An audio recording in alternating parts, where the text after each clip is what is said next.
Citizens of Jamaica, I want to come out this time. I'm going to care who I'm vexed, so no one can beat me. What country I get sell off little by little, and some I want to feel like say I just everything on the need for defend. I'm not say you can't vote for who you want, vote for whoever you want, but as a citizen that's voting, you have a duty to criticize the government when they are messing up.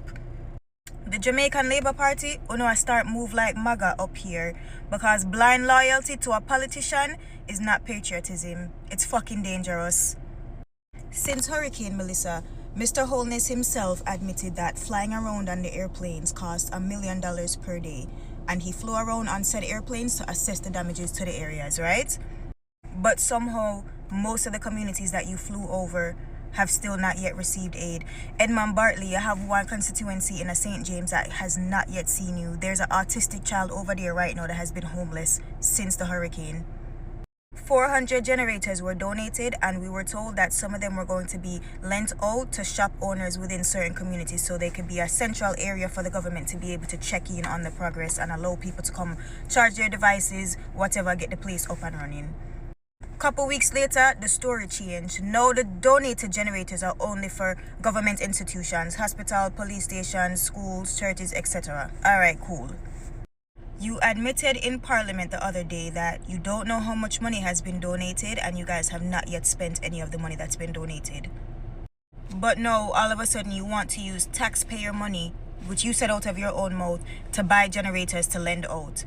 Meanwhile, there's money that's been donated that has not been spent. You guys are telling me that's not fucking chaos? Now let's talk about the G20 summit. Mr. Andrew Holness go on the world stage, go tell everybody how we're desperate and we needy and we're poor and we're broke. And then the same Prime Minister came on TV to tell us not to video when we're donating because we need to preserve our dignity. What dignity when you just tell the whole world so we mash up and we need help? That doesn't seem like an attempt to preserve dignity. That seems like an attempt to control the narrative.